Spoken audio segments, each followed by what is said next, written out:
12 তারিখে নির্বাচন, মাঝে মাত্র 2 দিন, 10 এবং 11। 11 হবে না, ধরেন 10 তারিখ, কারণ 11 তারিখে তো নির্বাচনী প্রচারণা বন্ধ হয়ে যাবে, 24 ঘন্টা আগে তো বন্ধ হয়ে যায়। তো সেই সময় তো আমরাও হয়তো তেমন কিছু কথা বলতে পারবো না, কারণ আমার এই কথা যদি কোনো না কোনো দলের পক্ষে অথবা বিপক্ষে যায়, সেটাও আসলে আইনগতভাবে ঠিক হবে না। তো সেই হিসেবে আমরা ধরতে পারি আর মাত্র 2 দিন, আজকে এবং আগামীকালকে আমরা কথা বলবো নির্বাচনের সম্ভাবনা নিয়ে, নির্বাচনে কে কেমন করতে পারে তা নিয়ে। আমি গতকালকে একটা প্রিডিকশনের মতো দিয়েছিলাম, সেটা আমি দুটো সোর্স থেকে পাওয়া প্রিডিকশন দিয়েছিলাম। আমরা বলেছিলাম, এটা নিয়ে অনেক আলোচনা হয়েছে, অনেকে দেখেছেন, অনেকে নানা রকম মন্তব্য করেছেন। তো এই ধরনের আলোচনা হতেই থাকবে, তারপরেও কিন্তু প্রিডিকশনে চলতে থাকবে। আপনারা মিলিয়ে নেবেন আপনাদের চিন্তার সঙ্গে। এটা কোনো ভিত্তি নেই, কিন্তু আমি আবারও বলছি, জরিপের কোনো ভিত্তি নেই, প্রিডিকশনের কোনো ভিত্তি নেই। যে যার যার মতো করে চিন্তা করেন এবং যার যার সোর্স থেকে তারা পান। ধরা যাক, কথার কথা আমি বলি, আমি বিভিন্ন জায়গার সঙ্গে লোকের সঙ্গে আলাপ করার চেষ্টা করছি। আমি এটা ফাইনাল প্রিডিকশনটা আগামীকালকে দেব, যে আমি নিজে কি মনে করি, যে মনে করার পেছনে আমি একটা দায়িত্ব নেব, যে এই দায়িত্বটা আমি দায়িত্ব নিয়ে মনে করছি। তো আজকে দেখেন শেষ দিকে বলে হয়তো, আজকে এই শহরে আমি দুটো জরিপ পেলাম, জনমত জরিপ পেলাম এই নির্বাচন নিয়ে, এবং দুটোই বেশ বড়ভাবে করেছে তারা, মানে অনেক লোকের মধ্যে এই জরিপটা করেছে। প্রথম যে জরিপটার কথা বলছি, দুটো আমি পত্রিকায় পেয়েছি, পত্রিকা থেকে আমি নিচ্ছি, মিডিয়া থেকে। এই প্রথম জরিপটা হলো eminence associates for social development, সংক্ষেপে EASD, এরা একটা জরিপ করেছে, এর নামে একটা সংস্থা। তারা 41,000 মানুষের মতামতের ভিত্তিতে এই জরিপটা পরিচালিত করেছে। 41,000 কিন্তু অনেক বিরাট সংখ্যা, এবং তারা দেশের বিভিন্ন জায়গায় জরিপটা করেছে, মানে একদম বিভিন্ন আপনার আসন ধরে ধরে ওখানে গিয়েছে, অনেকের সঙ্গে বিভিন্ন প্রক্রিয়াটা তারা বলেছে কীভাবে তারা প্রক্রিয়ায়িত করেছে, এবং তাদের যে প্রাপ্তিটা সেটাও তারা প্রকাশ করেছে। তাদের প্রাপ্তিতে বলা হয়েছে, যদি ভোটের হিসাবে হয়, যে প্রায় 66.3% ভোটার নাকি বিএনপিকে ভোট দিবে, এটা তাদের জরিপের ফল। আর এর বিপরীতে মাত্র 11.9% মানুষ ভোট দিবে জামাত ইসলামকে, এনসিপি 1.7%, জাতীয় পার্টি 4%। ওগুলি উল্লেখযোগ্য নয় আসলে। তাহলে কোথায় 66.3% আর কোথায় 11.9%? ধরেন 11, 12ই ধরেন আপনি, কোথায় 66 আর কোথায় 12, কোনো তুলনা হয়, কোনো প্রতিদ্বন্দ্বিতা হয়, এরকম তাদের জরিপের ফল তারা পেয়েছে। এবং তারা নিশ্চয়ই দাবি করতে পারে, আমরা ধরেন 41,000 মানুষের মতামত নিয়েছি, এটা অনেকটা গ্রহণযোগ্য হতে পারে, এরকম তারা দাবি করতে পারে। এবং তারা এই ভোটের তো পার্থক্য এবং এর বিপরীতে যারা আসন সংখ্যা যখন ধরেছে, সেখানেও তারা বিশাল পার্থক্য দেখিয়েছে। তাদের বিবেচনায় বিএনপি জোট পাবে 208টা আসন এবং জামায়াত জোট পেতে পারে 46টি আসন। অনেক পার্থক্য, কিন্তু আমি গতকাল যেটা বলেছিলাম তার চেয়ে অনেক বেশি পার্থক্য এটা। আচ্ছা, আমরা আরেকটা আমার জরিপটা নিয়ে পরে কথা বলি, আরেকটা জরিপ নিয়ে কথা বলি এখন। এই জরিপটা করেছেন international institute of law and diplomacy, মানে IILD নামে একটা প্রতিষ্ঠান।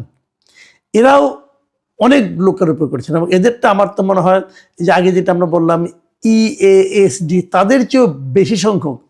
EASD করেছিল 41,500 মানুষের মতামত নিয়ে, আর ওরা যেটা নতুন যেটা বললাম আমি, যে IILD, এরা জরিপ করেছে 63,115 জন ভোটারের উপর। 63,115 জন, মানে বিশাল ব্যাপার স্যাপার কিন্তু। এবং তারা গত 21শে জানুয়ারি থেকে 5ই ফেব্রুয়ারি, মানে এই 16 দিনের তারা এই জরিপটা পরিচালনা করেছে। 300টা সংসদীয় আসনেই তারা জরিপ চালিয়েছে, বিভিন্ন ইউনিয়ন ভাগ করে। এবং এখানে ফলাফল যেটা আছে, সেখানে কিন্তু তারা দেখিয়েছে যে একদম মানে নেক টু নেক ফাইট হবে। এরা ভোটের একটা হিসাব দিয়েছে। এই ভোটের হিসাবে তারা বলেছে যে দুই দলের মধ্যে, মানে দুইটা জোটের মধ্যে, বিএনপি এবং জামাতের জোটের মধ্যে একটা হাড্ডাহাড্ডি লড়াই হবে। বিএনপি জোট পেতে পারে 44.1% ভোট, আর অন্যদিকে জামায়াতে ইসলামের নেতৃত্বে জোট যেটা আছে, তারা পেতে পারে 43.9% ভোট। এই তারা পেতে পারে বলে এদের ধারণা। তো এটা খুব ইন্টারেস্টিং বলে আমার কাছে মনে হয়েছে, যে তারা আগেরটাতে কোথায় আপনার 12% ভোট পাবে, বিএনপি পাবে 66.3 3% আর জামাত পায় মাত্র 12%, মানে বিশাল পার্থক্য ছিল। কিন্তু এখানে কিন্তু তা দেখানো হয় নাই। এরা বলছে পার্থক্যটা মানে 1% মতো, 44.1%, আর এদিকে 43.9%, মানে ধরতে গেলে 0.2% কম জামাতের। কিন্তু এদের আবার আরেকটা জিনিস ইন্টারেস্টিং আছে, যে আসন বললাম যে আসন সংখ্যা তারা কিন্তু ওরকম স্পষ্ট করে বলেনি, কিন্তু তারা যে জিনিসটা বলেছে, যে কালকে আপনাদের মনে আছে আমি বলেছিলাম যে কতগুলি আসনে বিএনপি জিতবে শিওর সহজে, এবং কতগুলি আসনে জামাত জিততে পারে বলে আমি যে জরিপটা উল্লেখ করেছিলাম, এরা ওই ফর্মুলাই করেছে। এরা বলার চেষ্টা করেছে যে নিশ্চিতভাবে জামাতের জয়ের সংখ্যা হলো 105টা আসনে, মানে 105টা আসনে জামাতের জয়ে তাদের মধ্যে কোনো সন্দেহ নাই। বিপরীত দিকে বিএনপি নিশ্চিতভাবে জয় পাবে 101টা আসনে, মানে নিশ্চিত জয়ের আশায় সংখ্যায় কিন্তু জামাত বিএনপি থেকে জামাত এগিয়ে আছে বিএনপি 4টা আসনে। আর দুই পক্ষের মধ্যে হাড্ডাহাড্ডি লড়াই হবে 75টা আসনে। খেয়াল করুন, তাহলে কিন্তু হাড্ডাহাড্ডি লড়াই পাওয়া গেল 75টা আসনে, আর 19টা আসনে স্বতন্ত্র প্রার্থীরা হয়তো জয়লাভ করবে, একদম তারা হিসাব মিলিয়ে দিয়েছে। তো যদি এই জরিপটাকে আমি ধরি, তাহলে কিন্তু জামাতের জয়ের একটা সম্ভাবনা আমি দেখতে পাচ্ছি এখানে। আপনার মনে আছে ওনারা বলেছেন যে জামাতের নিশ্চিত আসন হলো 105টা, আর গতকালকে আমি বলেছিলাম যে জামাতের নিশ্চিত আসন হচ্ছে 51টা, মানে অনেক পার্থক্য কিন্তু। আর গতকালকে আমি বলেছিলাম আমি যে জরিপটা দিয়েছিলাম একটা পত্রিকার রেফারেন্স, নিশ্চয়ই মনে আছে আপনাদের, সেই রেফারেন্সে ওরা বলেছিল যে বিএনপি নিশ্চিত জিতবে 88টায়, আর এদের জরিপে দেখা যাচ্ছে বিএনপি নিশ্চিত জিতবে 101টা আসনে। আর হাড্ডাহাড্ডি লড়াই আমি বলেছিলাম 132টা আসনে, আর এরা হাড্ডাহাড্ডি লড়াই করাচ্ছে 75টা আসনে। তো দেখেন, আমি 3টা জরিপের কথা বললাম, আপনি যদি 3টাই বিশ্বাস করতে চান তাহলে তো আপনার মাথা খারাপ হয়ে যাবে। আমি গতকালকে 2টো জরিপ দিয়েছিলাম, একটা আমি বাদ রাখছি, আমি আর একটা পত্রিকার একটা হিসাব দিয়েছিলাম, ওটা আমি বললাম শেষে। ওটার সঙ্গে এই যে আজকে যে দুটোর কথা বললাম, যে একটা হলো IILD এবং আরেকটা হলো EASD, এই যে 2টা প্রতিষ্ঠানের জরিপ, আর অনেক টাকা পয়সা খরচ করেছে। একটাতে প্রায় 64,000 লোক, একটাতে 41,000 লোক, এত লোককে কথা বলেছে। তো এত ডিফারেন্স কেন হবে, এত পার্থক্য কেন হবে? একজন বলছে মানে EASD, তারা বলছে জামাত পেতে পারে 46টা আসন, আর ওখানে বিএনপি পেতে পারে 208টা আসন, বিশাল ডিফারেন্স।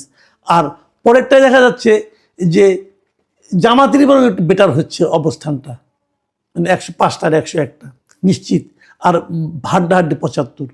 তো যোগ করলে 75 যদি অর্ধেক ধরি, তত জামাতে এগিয়ে যাচ্ছে। তো এই যে ডিফারেন্স, এটা কেন? আমি কিন্তু বহুদিন বলেছি যে জরিপ জিনিসটা না অনেকটা ওই যে পত্রিকার রাশিফলের মতো, পড়তে মজা লাগে, আলোচনা করতে মজা লাগে, কিন্তু এর উপর নির্ভর করা যায় না। আমার এবারও মনে হচ্ছে তাই হবে, নির্ভর করা যায় না। আমি ভাবছি শেষ দিনের মতো আজকে আপনাদের এই অনুষ্ঠানটা মানে আপ করার পর আমি আজকে আমার নিজের চ্যানেলে আরেকটা জরিপ দেবো আমি, এবং এটা হয়তো আমি কালকে ওইটা নিয়ে এবং অন্য বিষয় নিয়ে আলোচনা করব। আমি কি পেলাম মাঠ থেকে সেই আলোচনাটা করব, এবং আবার এই অনলাইন জরিপে কী হয় সেটাও আলোচনা করব। তো এই যে জরিপের এত পার্থক্যটা হচ্ছে, এখন এখানে কিন্তু অনেকে ভাবতে পারেন যে কোন প্ল্যাটফর্মে হচ্ছে এটা ইম্পর্টেন্ট, অথবা কারা করছে এটা ইম্পর্টেন্ট, কারোর দ্বারা প্রভাবিত হয়ে করছে কিনা এটাও একটা জরুরি ব্যাপার। অনেক সময় হয় না এরকম যে টাকার বিনিময়ে অনেকে জরিপ করে দেয়, বিশেষ একটা পার্টিকে একটু ভালো অবস্থানে দেখিয়ে দেওয়া, একটা হিউজ অ্যামাউন্টের টাকা তারা হয়তো অনেকে ব্যয় করে, সেটাও হতে পারে। কোন জরিপ কেন হয়েছে আমি বলতে পারবো না। তবে এই পর্যায়ে এসে আমি একটা কথা বলে শেষ করবো, সেটা হলো গিয়া, নির্বাচন তো হয়ে যাবে, 12 তারিখে নির্বাচন হবে, তারপর কি হবে? সেটা আমি আগেও বলেছি, আবারও বলি আরেকবার। সেটা হলো নির্বাচনের পর প্রথম যে সমস্যাটা হবে সেটা হলো নির্বাচনের ফল প্রকাশ নিয়ে একটা আলোচনা এরই মধ্যে আসছে। ইলেকশন ইঞ্জিনিয়ারিং কি হবে? এই আলোচনাটা আসতো না। এই আলোচনাটা আসার পেছনে মূলত যেটা কাজ করছে আমি মনে করি সেটা কাজ করছে এই তত্ত্বাবধায়ক সরকারের কিছু কর্মকাণ্ড। এই তত্ত্বাবধায়ক সরকারের প্রধান উপদেষ্টা ডক্টর ইউনূসের যে প্রেস উইং, সেই press secretary mister Shafiqul Alam আরও আগে বেশ কয়েকদিন আগে উনি বলেছিলেন এবার নির্বাচনের ফল ঘোষণা করতে দেরি হবে। এই যে কথাটা না, এটা হলো ম্যাজিক সেন্টেন্স। এই সেন্টেন্সের কারণে, এই একটি বাক্যের কারণে পুরো দেশের ভোটারদের মধ্যে, প্রার্থীদের মধ্যে একটা আতঙ্ক ঢুকে গেছে। দেরি কেন হবে? দেরি হওয়ার কি কারণ থাকতে পারে? প্রশ্ন হচ্ছে কয়েকটা। দেখেন, অনেকে বলবেন দুটো ব্যালট গুনতে সময় লাগবে। ওকে ফাইন, দুটো ব্যালট। আপনার বলেন তো, যখন মেয়রের সিটি কর্পোরেশন নির্বাচন হয় তখন ব্যালট থাকে কটা? তখন তো আপনার একটা সিটি কর্পোরেশনের মেয়রের ব্যালট থাকে, একটা সংরক্ষিত আসনে ব্যালট থাকে, এবং আরেকটা কমিশনারদের ব্যালট থাকে। ইউপি নির্বাচনে এরকম থাকে, 3টা ব্যালট থাকে। তো 3টা ব্যালট যদি এক রাতের মধ্যে, এক বেলার মধ্যে শেষ করা যায় গুনে, তাহলে দুটো ব্যালট গুনে শেষ করা যাবে না কেন? প্রত্যেকটা কেন্দ্রে প্রিজাইডিং অফিসার, পোলিং অফিসার এর সংখ্যা তো সমান, তাহলে এটা যাবে না কেন? আর তার উপর এই ব্যাপারে আগে ভাগেই প্রেস সেক্রেটারি কেন এই কথাটা বলেন? এটা কি প্রেস সেক্রেটারি বলার বিষয়? নির্বাচনে ভোট গণনা আগে হবে না পরে হবে, দেরি হবে না হবে, তাড়াতাড়ি হবে, রাতে হবে না সকালে হবে, এই বিষয়গুলো তো প্রকাশ করবেন নির্বাচন কমিশন, সরকার তো না। এবং প্রেস সেক্রেটারি তো নাই। উনি যার প্রেস সেক্রেটারি, মানে মিস্টার ডক্টর ইউনুস, ওনারও তো এখতিয়ার নাই বলার এই যে নির্বাচনের রেজাল্ট ঘোষণা করতে দেরি হবে কি তাড়াতাড়ি হবে, উনিও বলতে পারেন না। তো পুরো জিনিসটা নির্বাচন কমিশনের এখতিয়ারে, কিন্তু ওনারা বলছেন। কেন বলছেন? এই যে কেন বলছেন, এই প্রশ্নের উত্তর খুঁজতে গেলে প্রথমেই মনে আসে যে তাহলে কি ইলেকশন ইঞ্জিনিয়ারিংয়ের একটা সম্ভাবনা আছে? ইলেকশন ইঞ্জিনিয়ারিং জিনিসটা কি, আমি সহজভাবে বলি, আমি তো বোঝানোর দরকার নাই, আমি সহজভাবে বলি। সেটা হলো, আপনি ভোট দিয়ে আসলেন, কিন্তু যা ভোট দিলেন, যে ভোটটা হলো, সেই ভোটটাই ফল হিসাবে কি প্রকাশিত হবে, নাকি কেউ মাঝখানে অন্য কিছু প্রকাশ করে দেবে? মাঝখানে কি দুদিন ফলগুলো আটকে রেখে তারপরে প্রকাশ করা হবে? যখনই ফলগুলো আটকে থাকবে, যখনই ফল প্রকাশে বিলম্ব হবে, তখনই কিন্তু মানুষের মধ্যে সন্দেহটা আরো দানা বাঁধবে। আচ্ছা, যদি সরকার ইলেকশন ইঞ্জিনিয়ারিং করতে চায়, তাহলে কোন দিকে করতে পারে, কার পক্ষে করতে পারে? আপনারা ভেবেছেন একবার? কার পক্ষে করবে? জাতীয় পার্টির পক্ষে, নাকি ইসলামী আন্দোলনের পক্ষে? না, তাদের পক্ষে না। সম্ভাব্য দিক হলো কি, সন্দেহের তালিকা যারা থাকে, এটা হলো জামাতে ইসলাম, এনসিপি, এদের প্রতি এই সরকারের একটা বিশেষ মানে আপনার এক ধরনের ভালোবাসা প্রকাশিত এরই মধ্যে। বিএনপি হতে পারে, এরা তো অভিযোগ করে বিএনপির কথা মতো নাকি সব চলছে। আমি একটা তথ্য দিই, এই তথ্যটা আমার কাছে খুব মানে একদম যে আমি প্রমাণ করে দিতে পারবো আমি তা বলছি না, কিন্তু আমার কাছে বিভিন্ন জায়গা থেকে তথ্যটা এসেছে, এটা আপনাদের সঙ্গে একটু শেয়ার করা দরকার। বিভিন্ন জেলায় যারা রিটার্নিং অফিসার হবেন, ডিসি যারা হবেন রিটার্নিং অফিসার, এবং সবাই জানেন এই নির্বাচনে কিন্তু ডিসিদের একটা বড় ভূমিকা থাকে।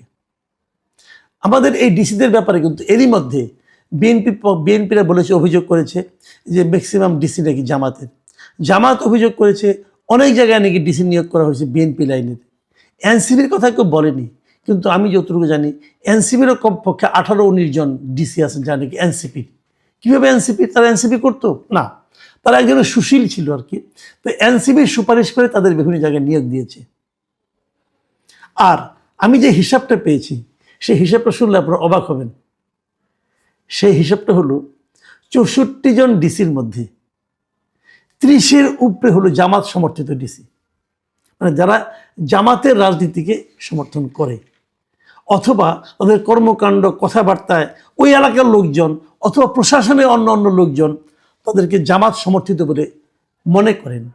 কারণ গত কয়েক মাস কিন্তু জামাতের লোক, প্রশাসনের কোন লোকটা জামাতের, কোন লোকটা বিএনপির, এটা কিন্তু বুঝতে কারো কোনো কষ্ট হয় না, কারণ তারা নিজেরাই প্রকাশ করেছে ভালো পোস্টিং পাওয়ার জন্য। আর বিপরীতে বিএনপি সমর্থিত ডিসির সংখ্যা হলো ধরেন 12-13 জন। পার্থক্যটা বুঝতে পেরেছেন? বিএনপি সমর্থিত জেলা প্রশাসকের সংখ্যা এনসিপির চেয়েও কম। যদি ইলেকশন ইঞ্জিনিয়ারিং হয়, রিটার্নিং অফিসারদের অজ্ঞাতে হতে পারবে না, তারা জানবেন কি হচ্ছে। সেক্ষেত্রে বুঝতেই পারছেন যদি হয় তাহলে কি হবে। প্রিয় দর্শক, আপনার ভাস ফুটে উঠছে, কেউ কেউ কথার ফুলঝুরি ছোটাচ্ছে, নানা কিছু হচ্ছে। এর মধ্যে শেষ বেলায় এসে নানা ধরনের প্রিডিকশনও হচ্ছে, মানে ভবিষ্যৎবাণী বলতে পারেন, অথবা কে কেমন মনে করছে, কে কয়টা জিততে পারে, এগুলো নিয়েও নানা আলোচনা চলছে। আমি নিজেও মানে একাধিক প্রেডিকশন করার চেষ্টা করেছি, এবং আমি এটা একটা খেলার মতো অনেকটা, এর উপর নির্ভর করবেন না। বাট আমি নিজে, আমার সঙ্গে বিভিন্ন জেলা পর্যায়ে লোকজনের সঙ্গে কথা হয়, আমি নিজে থেকেও কিছু কথা বলেছি, আরও কিছু কথা বলবো। আমি এই নির্বাচনের আগে আগে হয়তো আরও একবার এই ধরনের একটা প্রেডিকশন দেব। হাতে তো আছে আর 2 দিন মাত্র। তো আজকে আমি হাতে কিছু পেয়েছি। আমাকে বেশ কিছু সরকারি সংস্থার কাছ থেকে কিছু আমি প্রেডিকশন পেয়েছি, সেগুলো দিয়ে আমি কিছু কথা বলবো। আবার ধরেন একটা জাতীয় দৈনিক, তারাও তাদের বিভিন্ন জেলা প্রতিনিধিদের দিয়ে একটা জরিপ মানে একটা ধারণা পাওয়ার চেষ্টা করেছে যে কোন দলে কতটা জিতবে।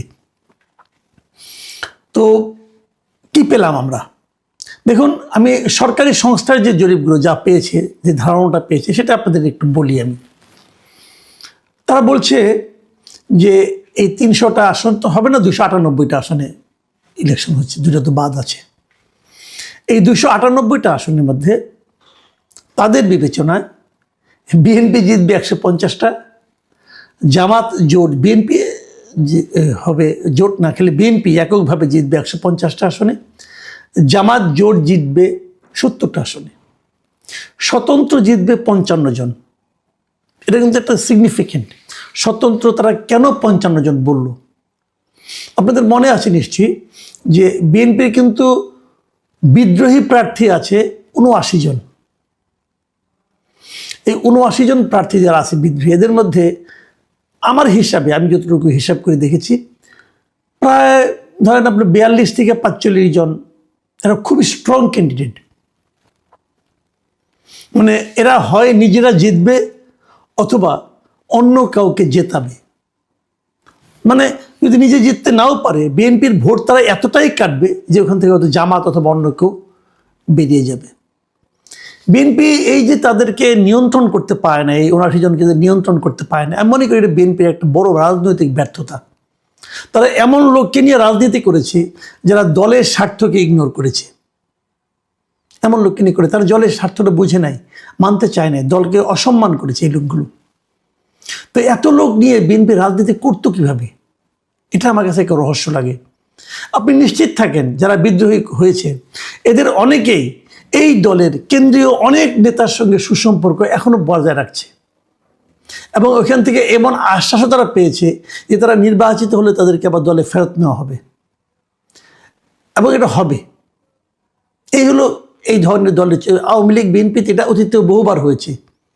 এবারই গত 24-এর যে অগাস্টের পর বিএনপি যাদেরকে কয়েকজন খুব বহিষ্কার করলো না, এই বহিষ্কারের কিন্তু শেষ দিকে, এই গত নভেম্বরের দিকে এসে কিন্তু অনেকেই পাইকারি হারে আবার কিন্তু বিএনপি ফেরত নিয়েছিল। আমি তখন বলেছিলাম যে এই পাইকারি ফেরত নেওয়াটা কেন ইলেকশনের আগে? এতে কিন্তু মানুষের কাছে একটা ভুল মেসেজ যাচ্ছে। পরে অবশ্য থেমেছিল, এবং আমি নিশ্চিত নির্বাচনের শেষ হওয়ার পর আবার পাইকারি হারে ফেরত নেওয়া শুরু হয়ে যাবে। এটা যদি শুরু হয় তাহলে আগামী নির্বাচনে আবার তাদের একই সমস্যায় পড়তে হবে। এবং আমি এটাও মনে করি এই যে 79 জন বিদ্রোহী প্রার্থী, এটাই বিএনপির জন্য একটা বড় ক্ষতির কারণ হয়ে দাঁড়াবে আগামী নির্বাচনে। যাই হোক, আমি সেই সরকারি যে সংস্থাগুলো যাদের হিসাবটা পেয়েছি সেখান থেকে আমি হিসাবটা বলছি। তারা বলছে যে স্বতন্ত্র 55 জনের মতো পাশ করে যাবে। তাদের হিসেবে জাতীয় পার্টি পাশ করবে 10-12টা। কয়টা হবে অ্যাকুরেট না? 10-12টা তারা জাতীয় পার্টি। এটা আমার কাছে একটু বাড়তি মনে হয়েছে। জাতীয় পার্টি আমার বিবেচনায় এত পাশ করার কথা না, এবং তাদের বিবেচনায় ইসলামী আন্দোলন তারাও নাকি প্রায় 7-8টা সিট পেয়ে যাবে।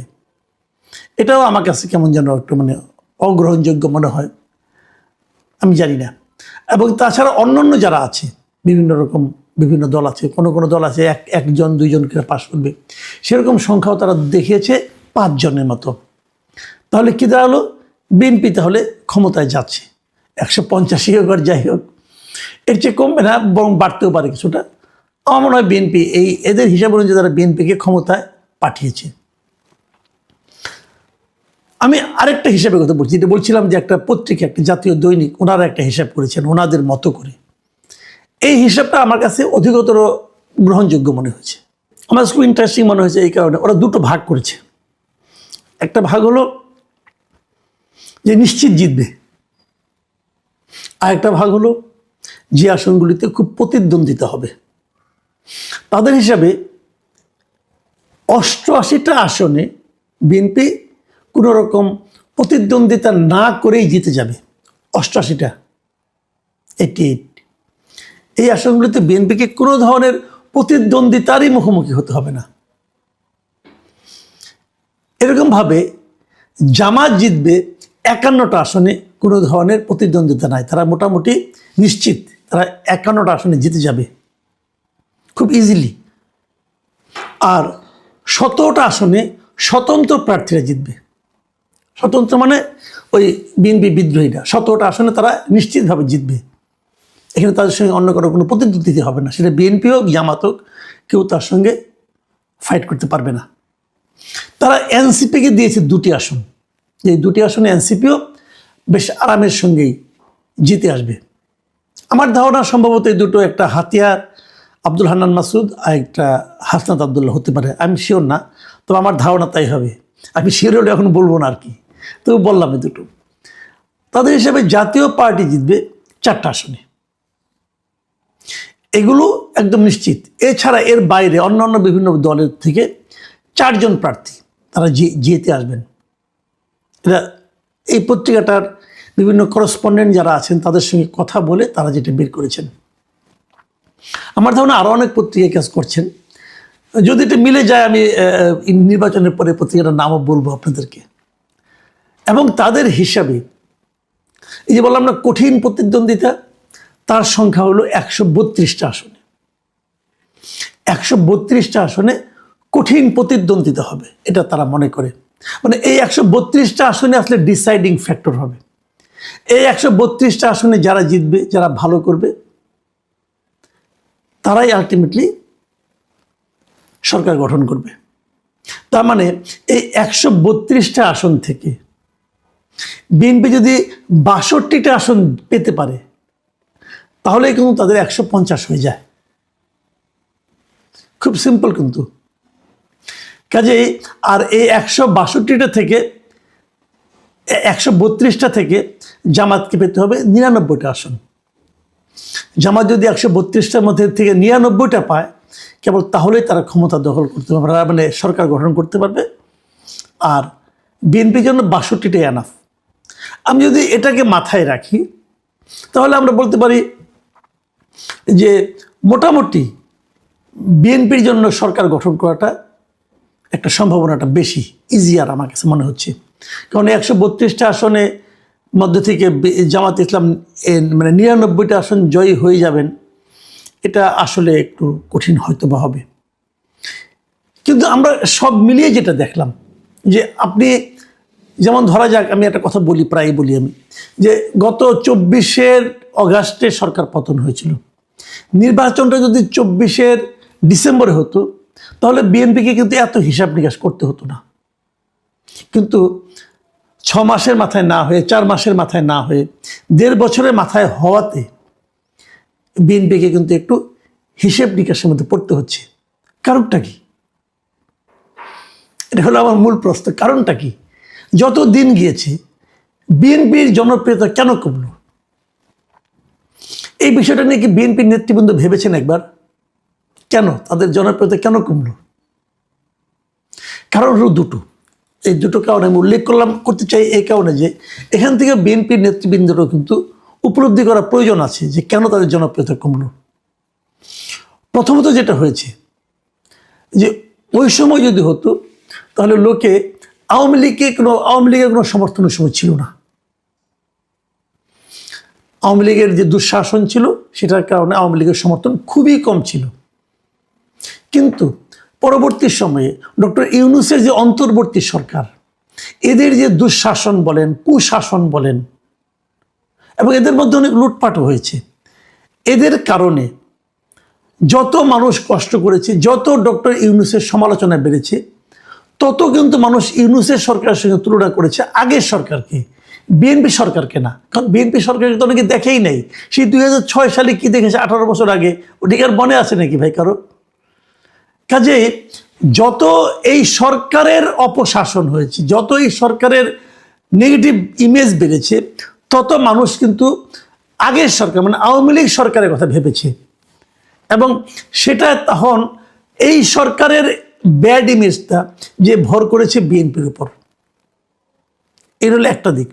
আর দ্বিতীয় দিকটা হলো অগাস্টের পর থেকেই বিএনপির সারা দেশে বিএনপির বিভিন্ন স্থানীয় পর্যায়ের নেতা কর্মী এবং সমর্থকদের নানা ধরনের তাণ্ডব চলেছে। বিএনপি হাজার হাজার লোককে বহিষ্কার করার পরও সেই তাণ্ডব থামাতে পারেনি, এখনো চলছে। এখনো সারা দেশে যত চাঁদাবাজি হয়, এখনো খুচরা মুচরা যত চাঁদাবাজি হয়, ফুটপাতেও যে চাঁদাবাজি হয়, সেটা কিন্তু জামাতের লোক করে না, বিএনপি লোকজন করে। তাদেরকে বিএনপি থামাতে পারেনি। মানুষের মধ্যে একটা ধারণা তৈরি হয়েছে যে ক্ষমতায় আসার আগে যখন এটা শুরু করেছে, ক্ষমতায় গেলে না জানি কি করবে। কেন করছে চাঁদাবাজি তারা?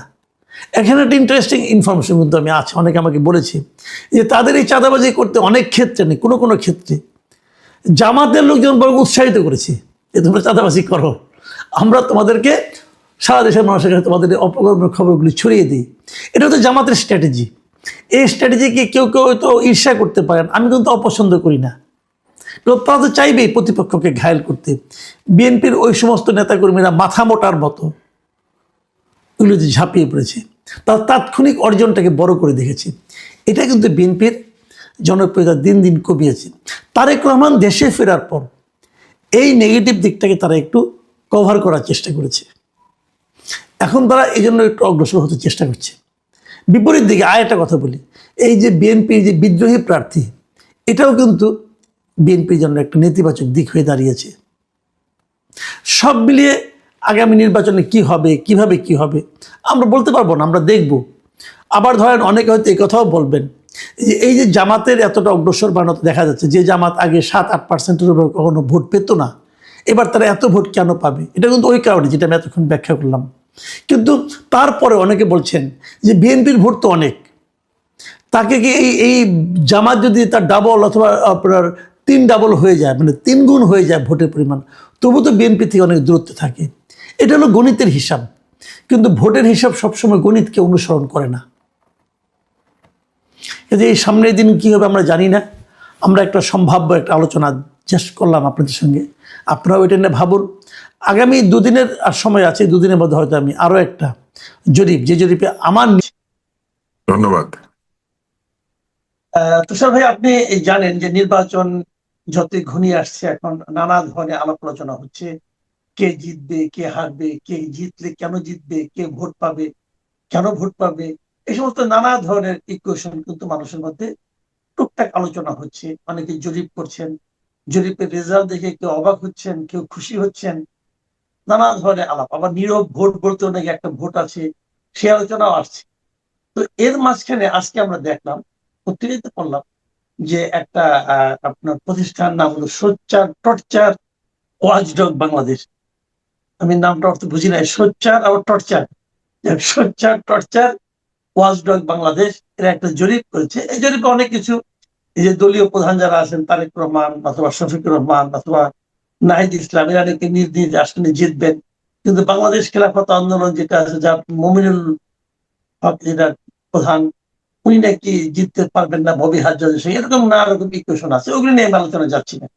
আমার যেটা মূল আলোচনা সেটা হলো, এই জরিপে বলা হয়েছে যারা নতুন ভোটার হয়েছে, এবার যারা প্রথমবারের মতো ভোট দিবে, তারা নাকি জামাতের দিকে বেশি আকৃষ্ট হয়েছে এবং তারা জামাতকে ভোট দেবে বলে জানিয়েছে।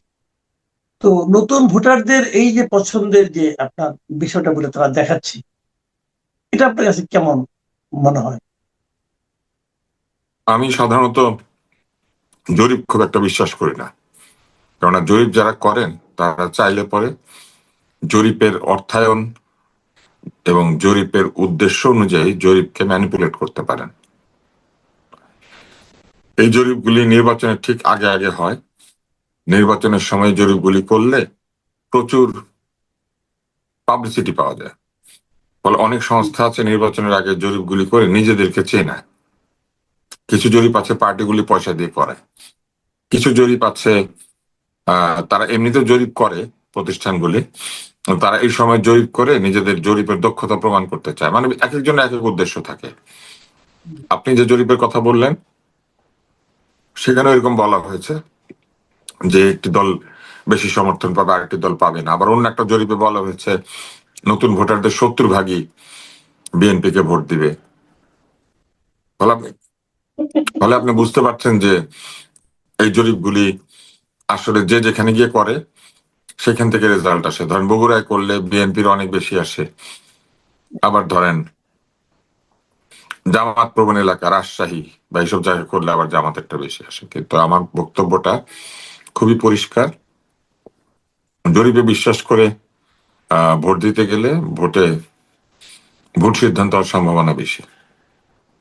একটা জিনিস ঠিক যে জামাতের সমর্থন আগের চেয়ে হয়তো কিছুটা বেড়েছে, কিন্তু জামাতের যে এক ধরনের সমর্থনের হইচই দেখা যাচ্ছে, এটা মূলত জামাত তার প্রচার যন্ত্রের মাধ্যমে বেশি বেশি প্রমাণ করার চেষ্টা করছে।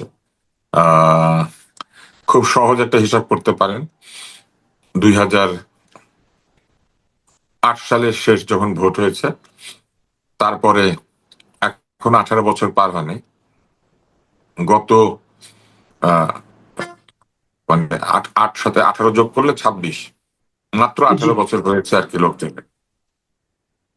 8-এর ভোটের যে ফলাফল, সেই ভোট থেকে যদি আপনি বিচার বিবেচনা করেন তাহলে দেখবেন যে তরুণদের যে ভোট যুক্ত হয়েছে, সে যুক্ত হওয়া ভোটের পরিমাণ কত।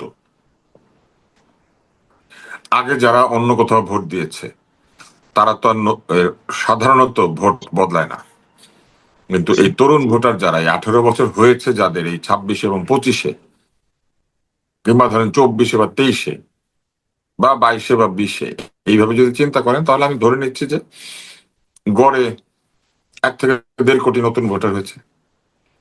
একটা হিসাব পাওয়া গেছে যে প্রথমবারের মতো ভোট দিচ্ছে এবার প্রায় 4 কোটি 4.5 তাদের হিসাব এটা বলা হয়েছে যে যাদের বয়স এখন 30 বছর, হুম, তারা তো দুই তাদেরকে হাজার প্রথম আটের ধরেছে। সময় বয়স ছিল ধরেন আপনার 12 বছর, তারা তো তখন ভোট দিতে পারে নাই। তো ওইভাবে যদি ধরি তাহলে 35 বছর পর্যন্ত কিন্তু চলে যাচ্ছে, যাদের বয়স এখন 35 বছর তারাও কিন্তু 2008-এ মাত্র ভোট দিতে পেরেছে অথবা পারেনি। তো এদের মধ্যে অনেকেই তো আওয়ামী লীগ আমলে ভোট দিতেই পারে নাই, সেই হিসাবে ওরা ধরা দিতে হচ্ছে। পারে নাই এটা বলা ঠিক না, দিতে যায় নাই। যায় নাই, যাই হোক তাদের ভোট দেওয়া হয় নাই। তো সেই হিসেবে তারা বলছে যে প্রায় 4 থেকে 4.5 কোটি লোক আছে এবার নতুন ভোটার, মানে কিন্তু প্রথমবারের মতো আমার ভোট কাছে দিবে। হিসাবটা মনে হয় যে এটা একটা ম্যানিপুলেটেড হিসাব। যার বয়স 30 বছর, সে গত 12 বছর ভোট না দিয়ে থাকলে স্বেচ্ছায় ভোট দেয়নি। এরকম ভোটারদের মধ্যে জামাত ভাবলে পরে ভুল হবে, কারণ আজকে থেকে 12 বা 14 বছর আগে জামাতের এই অবস্থা থাকলে গণজাগরণ মঞ্চ হয়ে জামাতের ওই করুণ পরিণতি হইতো না। ফলে 2014 সালে আপনি যদি চিন্তা করেন, তাহলে তখন জামাত কিন্তু পুরোপুরি ব্যাকফুটে। তাহলে আপনাকে হিসাব করতে হবে 14 সাল থেকে এই 24 সাল পর্যন্ত 10 বছর। আমি 10 বছরে অর্ধেক ভোটারও যদি জামাতে চলে গিয়ে থাকে, তাহলে কিন্তু পরিস্থিতি বদলাবে না। কারণ তার আগে জামাতের কত পার্সেন্ট ভোট ছিল, তাই না? জি জি জি জি, বুঝতে এবং পেরেছি। 4 কোটি নতুন ভোটার ভোট দিবেন, এই 4 কোটি সবাই ভোট দিতে আসবেন, এটা ভাবাটা একটা ভুল কথা। দিনের শেষে বাংলাদেশে কোনোদিনই 70% ভোটও কাস্ট হয় না আসলে।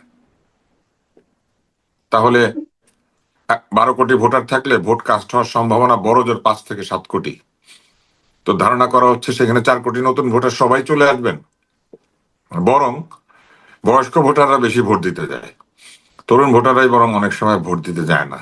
তাদের অনেক চিন্তা ভাবনা থাকে। এবং এই যে বলা হচ্ছে 4 কোটি লোক ভোট দেয় নাই, এরা তো তরুণ। তরুণরা কেন ভোট দিল না?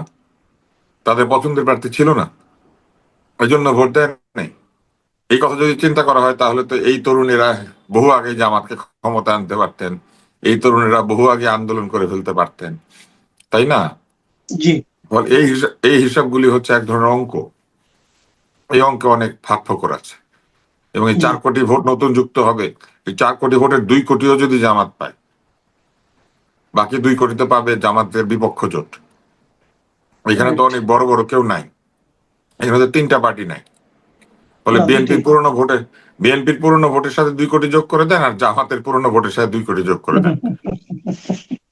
ঠিক আছে, তাহলেও দেখবেন জামাত অনেক পিছিয়ে থাকে। জামাত অঙ্ক করে তারা যে একটা ইলেকশন ইঞ্জিনিয়ারিং করার একটা চেষ্টা করার কথা উঠেছে, যেমন পোস্টাল ব্যালট জি।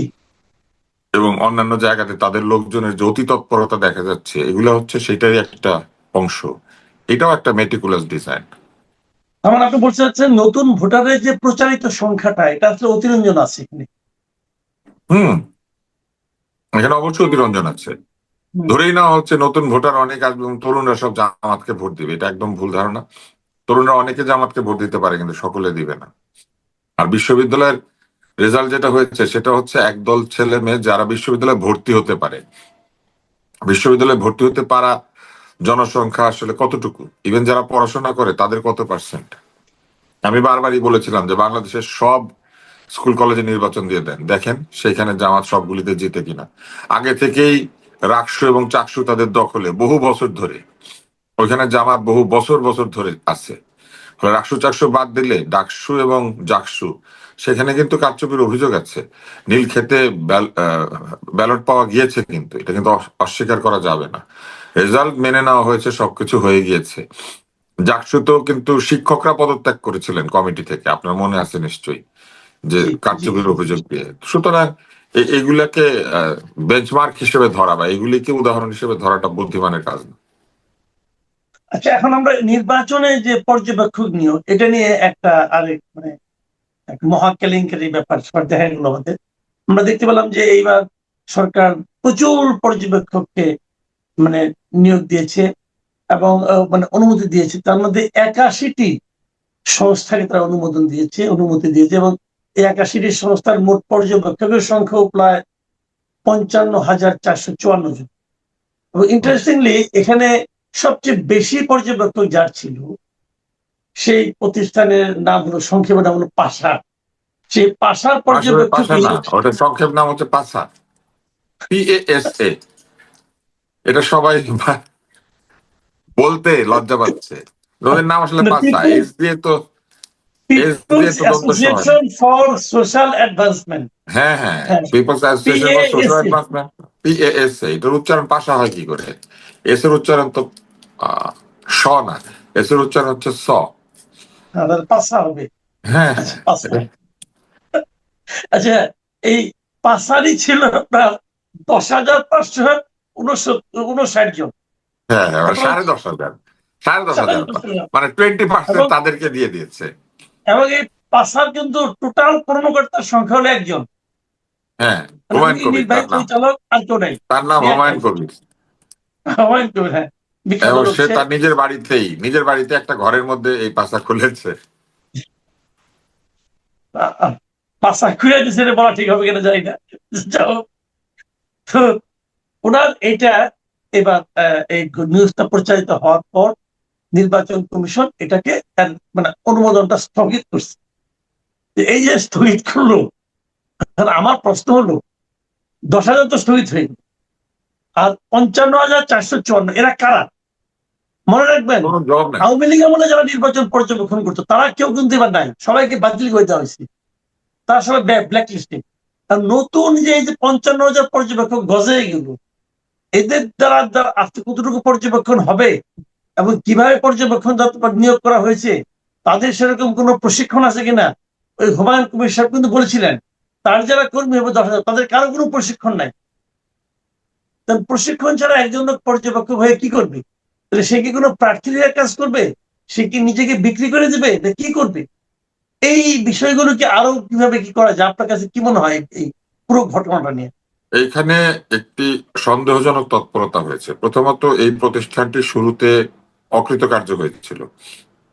ডিসেম্বর মাসে তড়িঘড়ি করে তাদেরকে আবার কৃতকার্য করা হয়েছে এবং তাদেরকে একবারে 10,500 লোকের লাইসেন্স দিয়ে দেওয়া হয়েছে। যার কিনা একটা অফিস নাই, যার অফিস তার বাড়িতে, সেই অফিস আবার চুনারু ঘাটে, বাংলাদেশের কোনো প্রমিনেন্ট এলাকাতে না, চুনারু ঘাটে অবস্থিত নিজের বাড়িতে 1 রুমের অফিস বিশিষ্ট এই যে এনজিও, সেই এনজিও অতীতে নাকি বিভিন্ন এনজিওর সহযোগী হিসেবে লোক সরবরাহ দিত, এখন নিজেরাই লোক নিয়োগ করছে। এবং আপনি দেখেন কত হাস্যকর, এদের কোনো প্রশিক্ষণ নাই, এদের কোনো পরিচয় নাই, এদের নাম ধাম নাই, এবং এরা নাকি ওই এলাকাতে, ওই চুনারুঘাট এলাকাতে দুইটা অফিস খুলেছিল, দুইটা গ্রামে বা দুইটা এলাকায়। মানুষের প্রতিবাদের মুখে উল্টাপাল্টা কাজকর্ম করায়, মেয়েদেরকে চাকরি দিবে বলে প্রতারণা করায়, এইসব কারণে মানুষের প্রতিবাদের মুখে অফিসগুলি তারা গুটিয়ে নিয়েছে। এখন যেখানে অফিস আছে তার পাশের বাসার লোক জানে না যে এখানে একটা অফিস আছে। কিন্তু নির্বাচন কমিশন ঢাকায় বসে বুঝতে পেরেছে তার 10,500 লোক নিয়োগ দেওয়ার ক্ষমতা আছে সারা দেশে। নির্বাচন পর্যবেক্ষণ তো শুধু সিলেটে কিংবা চুনারুঘাটে হবিগঞ্জে হবে না। রাইট। এখন এই যে কাজটা নির্বাচন কমিশন করেছে কিসের ভিত্তিতে? আমরা মনে আছে তারেককে নিবন্ধন দিচ্ছিল না, রাইট। তার নাকি অফিস নাই, আর এই লোকের কিছুই নাই, একটা নাম এবং নিজের বাড়িতে একটা ঘর ছাড়া, যে ঘরের মধ্যে এটার অফিস। এই এবং প্রতিষ্ঠানটা আপনার তারা আপনার দাবি অনুযায়ী তার বাংলা নামের বানানটাও ভুল। হ্যাঁ, এবং দেখেন, আমি ফেমার সাথে কাজ করেছিলাম আমি যখন young, fair election monitoring alliance, এবং জি। সেইখানে অনেক ট্রেনিং করানো হয়েছিল ছেলে মেয়েদেরকে যারা নির্বাচন পর্যবেক্ষণ করবে। এরপরে বিভিন্ন নির্বাচন পর্যবেক্ষণকারী প্রতিষ্ঠান, এদের সঙ্গে আমি ঘনিষ্ঠভাবে কাজ করেছি। IRI, তারপরে ডেমোক্রেসি ইন্টারন্যাশনাল, তারপর ডেমোক্রেসি ওয়াচ, এদের সাথে কাজ করেছি। ফেমার ফিরোজ ভাই পরে তো বিকল্প ধারায় তো যোগ দিয়ে রাজনীতিতেও করেছেন, আমাদের স্কুলের বড় ভাই ছিলেন। ওই সময় যত ধরনের ট্রেনিং আমরা দেখেছি, এই লোকগুলিকে কবে ট্রেনিং করাবে বা কবে ট্রেনিং করানো হয়েছে এই 10,500-কে? আসলে মূলত এটা একটা আইডি কার্ড বেচার ধান্দা। আমার ধারণা দলগুলির কাছে উনি আইডি কার্ড গুলি বিক্রি করে দিতেন, এবং দলের লোকেরা পর্যবেক্ষক সেজে বিভিন্ন জায়গায় ঘোরাফেরা করতো। আপনি নিশ্চয়ই জানেন, ভোটের বুথ ছাড়া এই পর্যবেক্ষকরা সব জায়গায় যেতে পারে, কেন্দ্রে প্রবেশ করতে পারে, রাইট। কেন্দ্রের রাইট। চারপাশে থাকতে পারে, নির্বাচন কমিশনের অফিসে ঢুকতে পারে, বিভিন্ন জায়গায় তারা যেতে পারে, DCSPর অফিসে ঢুকতে পারে, ভোট গণনার সময় উপস্থিত থাকতে পারে। জি। তাহলে এই জিনিসটা তো আসলে খুবই রিস্কি হয়ে গেল না? এত গুরুত্বপূর্ণ একটা কাজের জন্য এরকম ভাবে মানে আপনার দায়িত্বহীন ভাবে সবকে নিয়োগ দেওয়া এবং এদের সম্বন্ধে কোনো যোগাযোগ না করা, খোঁজখবর না নিয়ে এতগুলি লোককে বর্তমান অনুমতি দেওয়া। এই কাণ্ডটা তো করেছে নির্বাচন কমিশন, কিন্তু আপনি দেখবেন বিবৃতি দিয়েছে প্রেস উইং। নির্বাচন কমিশন অনুমতি দিয়েছে, কিন্তু এটা তো সরকার অনুমতি দেয় নাই, কিন্তু রাইট। ব্যাখ্যা দিয়েছে সরকার। প্রেস উইং থেকে বলেছেন শফিক সাহেব যে এদেরকে স্থগিত করা হয়েছে। অনুমতি কি উনি দিছিলেন যে উনি স্থগিত করেন? প্রেস উইং কি নির্বাচন কমিশনেরও মুখপাত্র? আপনি আমাকে একটা জিনিস বলেন, এই অন্তর্বর্তী সরকারের প্রেস উইং কি নির্বাচন কমিশনেরও প্রেস উইং? এদেরকে লাইসেন্স দিল নির্বাচন কমিশন, আর এদেরকে স্থগিত করা হয়েছে, এটা বিবৃতি দিচ্ছে প্রেস সচিব, প্রেস উইং। এটা তো নির্বাচন কমিশন বলবে। প্রথমে নির্বাচন কমিশন জবাব দিবে যে এইভাবে তারা কেন পর্যবেক্ষক নিয়োগ করেছে, এবং তারপরে তারা বলবে যে তারা কি ব্যবস্থা নিলেন। এটা তো ধরা পড়ার কারণে এখন এটা নিয়ে আলোচনা হচ্ছে। এটা রিপোর্টেড না হলে তো এটা এইভাবেই চলতো, এবং আপনি দেখতেন যে নির্বাচন পর্যবেক্ষণ করছে কিছু লোক যাদের নিজেদের ঘরবাড়ি পর্যবেক্ষণ করার ক্ষমতা নেই। এবং পরে বলা হতো যে 10,000 লোক বলছে নির্বাচন খুব ভালো হয়েছে, অথবা হ্যাঁ 54,000 পর্যবেক্ষক বলেছে নির্বাচন খুব ভালো হয়েছে। হ্যাঁ হ্যাঁ। আচ্ছা, নির্বাচন নিয়ে কিন্তু আজকে নির্বাচন নিয়ে কিন্তু প্রধান উপদেষ্টা বলেছেন যে এখন পর্যন্ত নির্বাচনের প্রস্তুতি পর্ব যা দেখছে খুব ভালোভাবে সম্পন্ন হয়েছে এবং উই আর ভেরি হ্যাপি, উনি এটা বলেছেন। আপনি আপনি কি হ্যাপি? আমার হ্যাপি হয় কি আসে যায়? উনি হ্যাপি, উনি কি দেখে হ্যাপি হয়েছেন এটা যদি উনি বলতেন তাহলে ভালো হইতো। আপনি নিশ্চয়ই একটা বিষয় লক্ষ্য করেছেন, জাতির উদ্দেশ্যে ভাষণ দিবেন নেতারা, সেখানে একটা জোটের 3 জন। ওইখান থেকে নাকি মামুনুল হক সাহেব, শফিক সাহেব এবং নাহিদ, এই 3 জন তারা বক্তৃতা দিবেন। একটা জোটের পক্ষ থেকে 3টা দল যদি আলাদা আলাদা করে জাতির উদ্দেশ্যে ভাষণ দেয়, আর আরেক দিক থেকে শুধু তারেক রহমান ভাষণ দেয়, এটা কি লেভেল প্লেইং ফিল্ড হলো? এই জোটে যারা অংশ নিচ্ছেন তাদের কি আলাদা আলাদা কর্মসূচি? তারা কি আলাদা আলাদা সরকার গঠন করবেন? তাদের জোট জিতলে কি তারা আলাদা আলাদা ভাবে তাদের ম্যানিফেস্টো বাস্তবায়ন করবেন? তাহলে জাতির উদ্দেশ্যে তারা আলাদা আলাদা ভাষণ দিবেন কেন? আর আলাদা আলাদা ভাষণ দিলে তারা জোটে গিয়েছেন কেন? এটা কি লেভেল প্লেইং ফিল্ড? এটা কি ভালো প্রস্তুতি? এগুলার কোনো ব্যাখ্যা আছে? যে কোনো মূল্যে ওই মেটিকুলাস মানে মেটিকুলাস পার্সনদেরকে বক্তৃতা দেওয়ানো হবে। এবং এখানে আপনি আমাকে বলেন যে একটা জোট থেকে জাতির উদ্দেশ্যে ভাষণ কেন দিতে হবে? জাতির উদ্দেশ্যে তারা ইশতেহার দিবে, ভাষণ দিবে কেন? নির্বাচনে জাতির উদ্দেশ্যে ভাষণের বিষয় আরপিওতে কোথায় আছে? Right, তাই না? you're right. কিন্তু এখন এটা আসলে আমার আমার কাছে মনে হচ্ছে এটা ক্ষমতার অপব্যবহারই হচ্ছে, কারণ কারণ অন্য আপনি দলগুলো ভাষণ তারা দেওয়ার, কি দোষ করবে? জাতির উদ্দেশ্যে ভাষণ দেওয়ার কোনো প্রক্রিয়াই নাই। আর আপনি এই 4টা বা 5টা দলকে বা কেন ভাষণ দিতে দিবেন? অন্য যারা নির্বাচনে দাঁড়িয়েছে তারা ভাষণ দিতে পারবে না কেন? তারা কি মানে বন্যার জলে ভেসে এসেছেন? বছরের পর বছর রাজনীতি করেন এমন দল নাই? ধরে নিলাম ভোট তারা কম পায়, কিন্তু তারা কি এই এনসিপির চাইতেও কম অভিজ্ঞ? এনসিপিও জীবনে কোনোদিন ভোটে জিতে নাই, না, তারাও এখন কোনোদিন ভোটে জিতেন নাই। ওনারা এই 4টা দলকে নির্বাচন করলেন কিসের ভিত্তিতে? এটা কিন্তু একটা বড় প্রশ্ন। ওই যে ওনাদের মেটিকুলাসের ভিত্তিতে, ওনাদের ভালো লাগে, খুশিতে, ঠেলায়, ইচ্ছায়। খুশিতে ঠেলায় ঘুরতে। হ্যাঁ, আচ্ছা, কারণ এটা তো কোনো ব্যাখ্যা নাই। এই যে যাদেরকে দায়িত্ব দেওয়া, উনি যাদেরকে যখন এত আমেরিকায় গুরুত্ব গিয়েছিলেন, দিচ্ছেন, তাসনিম জারাকে আর আরেকজনকে সাথে নিয়ে গিয়েছিলেন না এনসিপি? তাসনিম জারা তো এখন আক্তারকে, এনসিপিতে নাই, এনসিপিতে নাই। আক্তার হ্যাঁ, এবং তার তিন যারা, হ্যাঁ। হুম। তো উনি যাকে নিয়ে গেলেন সেই লোকে এনসিপিতে থাকে নাই। তো উনি কিসের ভিত্তিতে তাকে নিয়ে গিয়েছিলেন? মেটিকুলাস ডিজাইনের ভিত্তিতে হলে মনে হচ্ছে। না, এটা একটা এত জায়গায় মেটিকুলাস ভিত্তি চিন্তা, দেওয়া হলো। এটা এখানে একটা একটা কথা মেটিকুলাস কিন্তু দেখেন, চিন্তা। আপনি আর একটা কথা বলা হচ্ছে যে এত এই যে গুরুত্বপ্রাপ্ত দলগুলো, যেমন ধরেন জামাতে ইসলাম, জামাতে ইসলামের কথা বলছে, এবং তারা বেহেশতের টিকিট অনেক জায়গায় বিক্রি করছে, তাদের হয়ে অনেকেই বলছে যে এমনি নাকি নামাজ পড়লে হবে না। আমি একটা দেখলাম একটা ভিডিও, যে এমনি নামাজ পড়লে হবে না, জামাতে ইসলাম না করে পর্যন্ত নাকি ইমান পোক্ত হবে না, এরকম বলছি। অথচ হুম, আমরা কালকে দেখলাম হেফাজতের আমির, উনি কিন্তু স্পষ্ট বলছেন যে জামাতে ইসলামকে ভোট দেওয়া হারাম। এখন হেফাজতে ইসলাম তো একটা বড় ইসলামী সংগঠন, এই যে আপনার কওমি মাদ্রাসাগুলো তারা জামাতে সংগঠন। এখন এই আমির যদি বলে যে জামাত ইসলামকে ভোট দেওয়া হারাম, আবার অপর দিকে তারা যদি বেহেশতের টিকিট দেয়, জামাতকে ভোট দিলে বেহেশতের টিকিট পাওয়া যাবে, তা আমরা যারা মূর্খ সূর্খ জনগণ, আমরা কোন দিকে যাব? ইসলাম ধর্মের বিধান সহজ সরল। আল্লাহ তাআলা ব্যতীত বেহেশতকে পাবে এবং পাবে না এটা বলার অধিকার, ক্ষমতা, এখতিয়ার কারো নাই। এবং আল্লাহ তাআলা বেহেশতের সুসংবাদ প্রেরণ করেছিলেন যাদের নাম দিয়ে। তিনি এটি জিবরাইল আলাইহিস সালামের মাধ্যমে রাসূলুল্লাহ সাল্লাল্লাহু আলাইহি ওয়াসাল্লামকে জানিয়েছিলেন। আল্লাহ তাআলা রাসূলুল্লাহ সাল্লাল্লাহু আলাইহি ওয়াসাল্লামের পরে কারো কাছে তো জিবরাইল ফেরেশতাকে পাঠাবেন না, কারণ খাতামান নবিয়্যিন, ওখানেই নবীদের তালিকা সেটা পূর্ণ হয়েছে। রাসূলুল্লাহ সাল্লাল্লাহু আলাইহি ওয়াসাল্লাম আমাদের ধর্মের বিধান অনুযায়ী সর্বশেষ প্রেরিত রাসূল। অতএব এরপরে তো বেহেশতের সুসংবাদ কারো কাছে পৌঁছানোর কোনো সুযোগ নাই। ফলে কেউ যদি বলে থাকে জামাতকে ভোট দিলে বেহেশতের টিকিট পাবে, এটা কোন হাদিসে, কোন ধর্মগ্রন্থে, কোথায় লেখা আছে, এইটা দেখাতে হবে যে রাজনীতি করে এমন একটি দলকে ভোট দিলে বেহেশতে যাবে। তাহলে নন্দী সাহেবকে ভোট দিলে মুসলমানরা বেহেশতে যাবে? তাহলে কি কালকে মোদি যদি জামাত ইসলাম করতো, মোদিকে ভোট দিলে বেহেশতে যাইতো লোকজন? তাই না? নন্দী যদি যোগ দিতে পারে, মোদিও পারে। বাংলাদেশে থাকলে হয়তো মোদি সাহেব বাংলাদেশে যোগ দিতেন জামাত ইসলামে। তাহলে মোদিকে ভোট দিলাম, ভোটাররা বেহেশতে যাবে?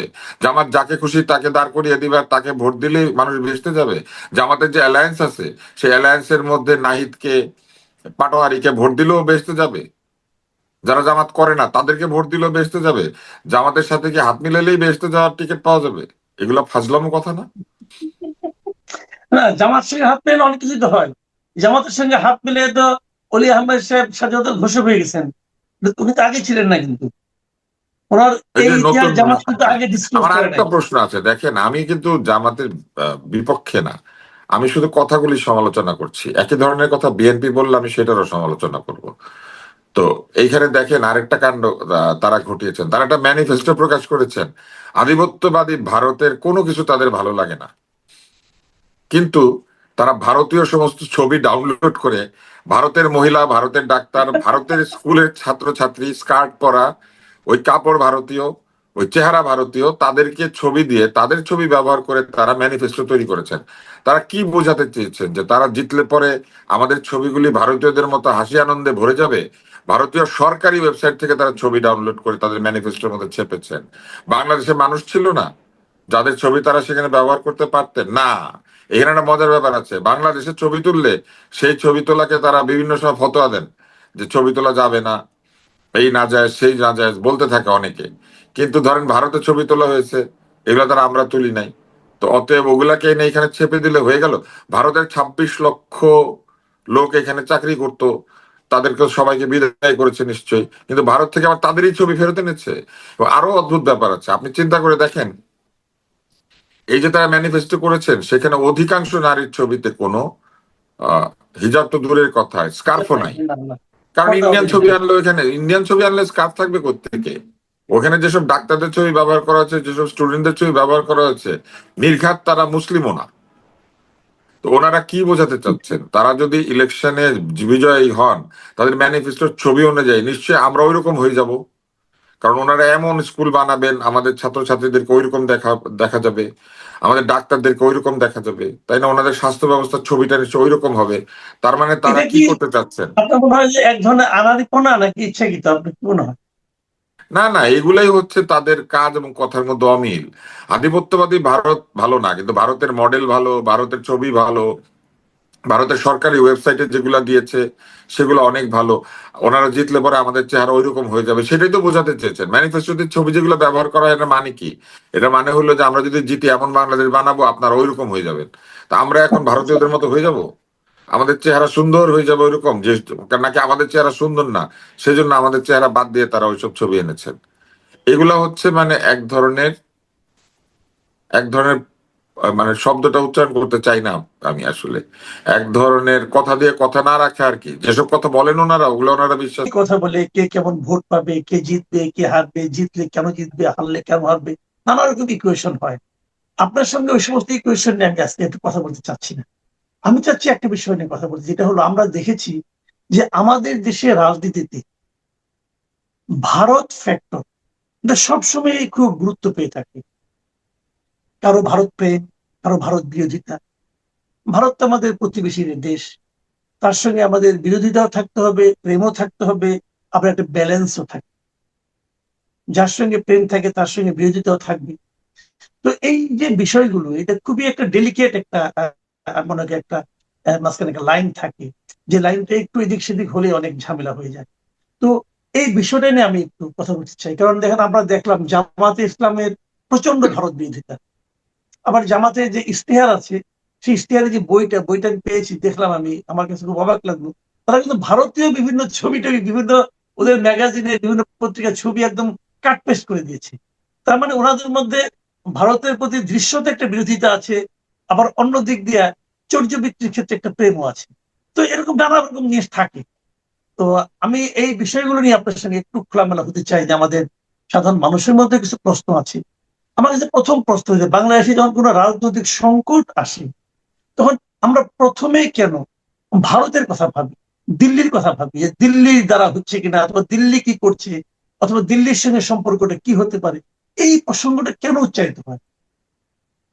আসলে কামাল ভাই, আপনি তো আসলে প্রতিবেশীকে কখনো অস্বীকার করতে পারবেন না। এটা তো সবচেয়ে বড় কথা না? ভারত আমাদের প্রতিবেশী, এবং তিন দিক দিয়ে ঘিরে থাকা প্রতিবেশী। এটা হচ্ছে একটা জেনারেল একটা আইডিয়া যে প্রতিবেশীকে আপনি অস্বীকার করতে পারবেন না।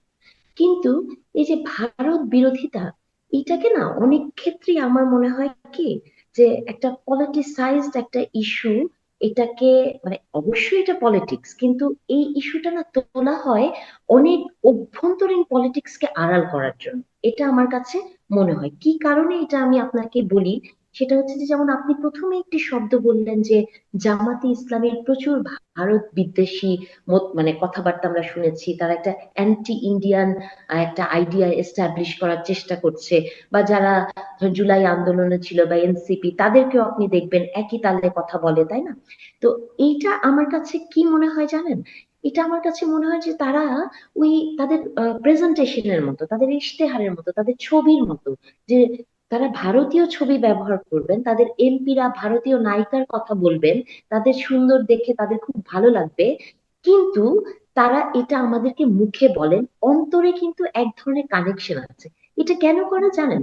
কারণ আমার কাছে মনে হচ্ছে যে আপনি যদি গত 1.5 বছরের ভারত বিদ্বেষটা দেখেন, দেখেন ভারতের প্রতি বিদ্বেষ, পাকিস্তানের প্রতি বিদ্বেষ, মানে এগুলা তো সবসময় পলিটিক্যালি ব্যবহার করা হয়েছে। যেমন গত 17 বছরে শেখ হাসিনা যেমন করে পাকিস্তান বিরোধিতা করেছেন, ধরেন একটা এখনকার সময়ে কিন্তু আপনি যদি সত্যি ভূ রাজনীতি দেখেন, আমি ভূ রাজনীতি এত বুঝি না, কিন্তু 20, 25, 30 বছর আগেও ভূ রাজনীতি যেমন ছিল, গ্লোবালাইজেশনের যুগে কিন্তু তেমন নাই।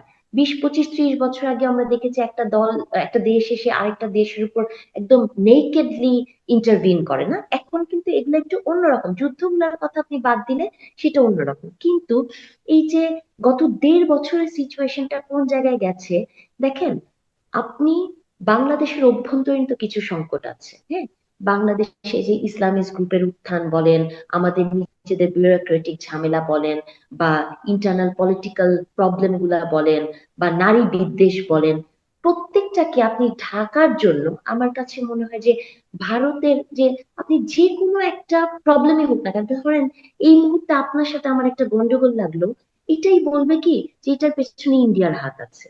মানে প্রতিটা ইস্যুকে ভারতের একটা হাত আছে বলে এইটা প্রবলেমের ভেতরে না যাওয়ানোর জন্য এক ধরনের ভারতের ল্যাবে তৈরি একটা ভাইরাস বানিয়ে জিনিসটাকে একটা হালকা করার চেষ্টা করা হয়। এটা আমার ধারণা।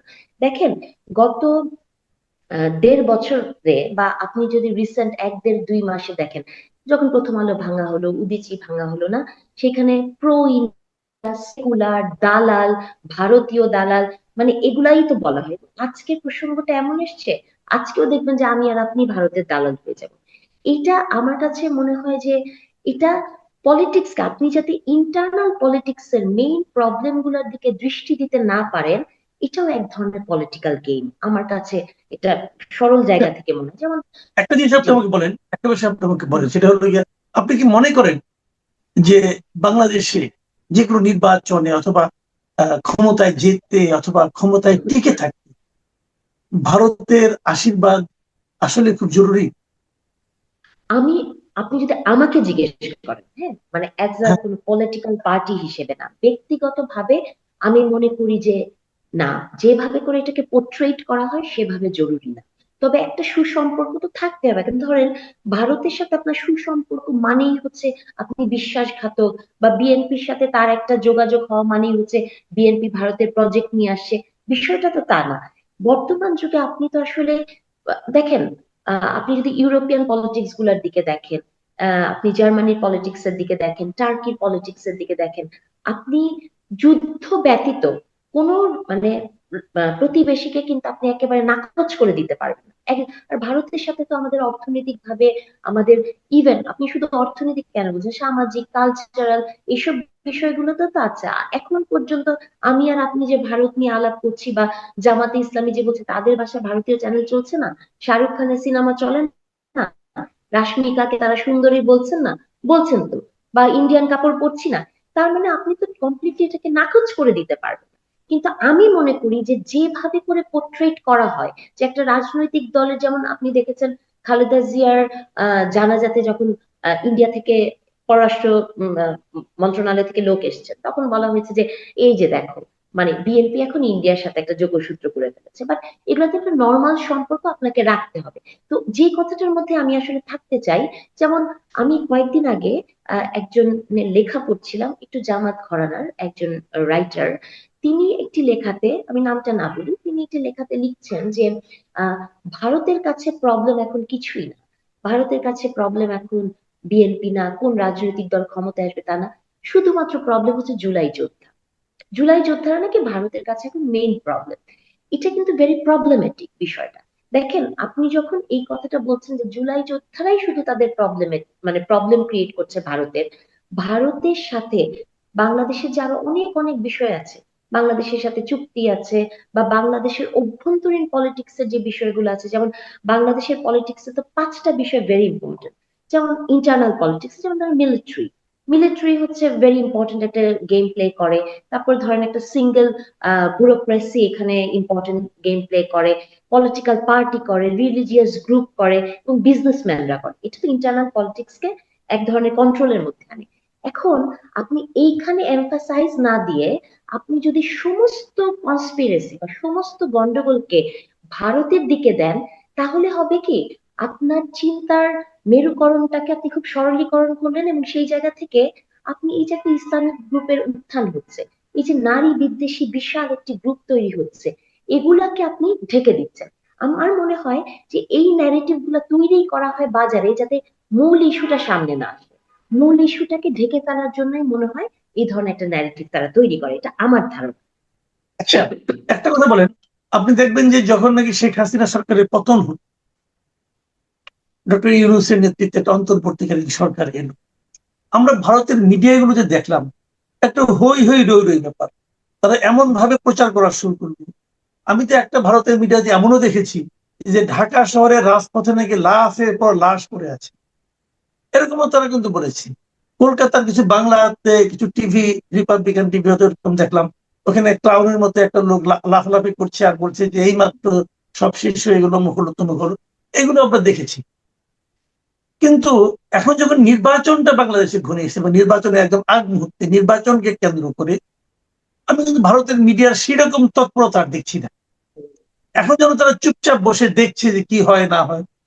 এই যে পরিবর্তনটা, আপনার কাছে কি মনে হয়, এটা আপনার কাছে কি ইঙ্গিত করে? এটাই তো এখন এই মুহূর্তে ভারতের জন্য সবচেয়ে সুবিধাজনক অবস্থান না? মানে ভারতও তো আসলে ওই জায়গা থেকেই দেখে যে ভারতকেও তো বাংলাদেশের সাথে, মানে বাংলাদেশ ছোট দেশ হতে পারে বা অনেক জায়গায় তারা আমাদের কন্ট্রোল করার চেষ্টা করতে পারে, কিন্তু বাংলাদেশকে তো নাকচ করে দিতে পারবে না। বাংলাদেশের ইন্টারনাল স্টেবিলিটি তো তার রাজনীতিতে তো একটা প্রভাব ফেলে। তো এটাই আমি মনে করি তার একটা সুবিধাজনক অবস্থান। কিন্তু ওই মুহূর্তে আপনি যেটা দেখেছেন যে একজন জাম্প করে এখান থেকে পড়ছে, মঞ্চের ওখান থেকে পড়ছে, আজে বাজে কথা বলছে, তাই না? ইভেন ভারতীয় মিডিয়া গুলোর কিন্তু আপনি দেখবেন ওদের কর্তৃত্ববাদী অ্যাটিটিউডটা কিন্তু সব সময় থাকে। আপনি আমি যদি একটা টক শোতে যাই, দেখবেন ওরা এমন করে কথা বলে আপনার মনে হবে যে এটা কোনো জার্নালিস্ট কথা বলছে না, আপনি গুরু শিক্ষক না, আপনাকে ধমক দিচ্ছে। মানে এরকম একটা অ্যাটিটিউড তারা করে। তো ওই সময়টা আসলে প্রেক্ষাপট তো অন্য ছিল। এবং ভারতকে 17 বছর, যেমন শেখ হাসিনা বলেছেন আমি ভারতকে যা দিয়েছি ভারত এটা কোনোদিনও ভুলতে পারবে না, বা এই টাইপের একটি কথা, বা শেখ হাসিনা ওখানে আছে এক ধরনের, শেখ হাসিনা, আওয়ামী লীগ এবং ধরেন ওই দলটাকে এবং আমাদের মুক্তিযুদ্ধকেও এই ন্যারেটিভটাই তো তৈরি করা হয়েছিল যে আমরা ভারতের ডানে পেয়েছি, বা শেখ হাসিনার ক্ষমতাটাও ভারতের সাথেই সংযুক্ত, এই জন্য এক ধরনের ওনারশিপ ক্রিয়েট হয়েছিল। আমি মনে করি যে এটা তাদের এক ধরনের সাইকোলজিক্যাল ওনারশিপ, এবং সেই ওনারশিপটা যখন তারা বিঘ্নিত হয়েছে, তারা এক ধরনের অ্যাগ্রেসিভ হয়েছে। কিন্তু আস্তে আস্তে করে তারা যখন এখন দেখছে যে বাংলাদেশ আসলেই, আপনি যতই ক্রাইসিসের কথা বলেন না কেন, আমি তো বিশ্বাস করি যে একটি রাজনৈতিক দল যখন ক্ষমতায় আসবে তখন এই ভারতের অনেক কিছুই পরিবর্তন হয়ে যাবে। যেমন ধরেন আপনার আহ ভারতের যে চুক্তিগুলো হয়েছে, আমার একটা কথা সব সময় মনে হয়, দেখেন ইন্টারিম গভর্নমেন্টের কিন্তু অনেক সুযোগ ছিল মাসুদ ভাই, যে কত চুক্তি আমরা সারা জীবন শুনেছি না, দেশ বিক্রি হয়ে গেছে, এই চুক্তি হয়েছে। আপনি কি একটা চুক্তি তারা আমাদেরকে জনগণের সামনে প্রকাশ করেছে? বা হাসিনার আমলে যে চুক্তিগুলো হয়েছে, তারা কি বলেছে যে এই দেশ বিক্রির এই চুক্তি হয়েছে, এই চুক্তিতে এই এই ক্লজ গুলা ছিল, এটা দেশকে বিক্রি করে দেওয়ার জন্য যথেষ্ট? দেখেন এগুলা হচ্ছে কি পলিটিক্যাল ল্যাঙ্গুয়েজ না? মানে এতই কি সস্তা, বা দেশের কি কোনো মানে টাকা পয়সার দাম আছে যেটা বিক্রি হয়ে যাবে? তার মানে একটা অ্যান্টি ইন্ডিয়ান সেন্টিমেন্ট ক্রিয়েট করে, যেখানে ধরেন এই দেশের মানুষ একটা সামান্য অ্যান্টি ইন্ডিয়ান সেন্টিমেন্ট দিয়ে জিনিসপত্র ভেঙে চুরে গুড়িয়ে ফেলতে পারে। ওই আন্ডারস্ট্যান্ডিংটা, বা যে দেশে ধরেন এখনো সাক্ষরতার মানে হার কি আপনি শিক্ষিত বলেন, সেই দেশে এই ধরনের একটা সেন্টিমেন্ট প্লে করাটা তো খুবই ইজি। এবং এই গেমটাই প্লে করে আমাদের রাজনৈতিক নেতারা। আপনার কি মনে হয় এটা ভারত প্লে করে? আমি তো মনে করি যে আমাদের ইন্টারনাল রাজনৈতিক নেতারাই, তাদেরকে আমরা যাতে প্রশ্ন না করতে পারি, তাদের দিকে অঙ্গুলি না তুলতে পারি, তারা নিজের একটা নিরাপদ জায়গায় থাকার জন্য এই ভারতের ল্যাবে তৈরি ভাইরাস আমাদের মধ্যে ছেড়ে দেয়। কিন্তু এটা কতটা যুক্তিযুক্ত? হ্যাঁ, অনেক ক্ষেত্রেই আছে। ভারত ভারত আপনাকে একটা বড় দেশ পাশে থাকলে যেটা হয় সেটাই হয়। ভারত তো শুধু আমাদের সাথে করে না, শ্রীলঙ্কার সাথে করেছে, নেপালের সাথে করে, তাই না?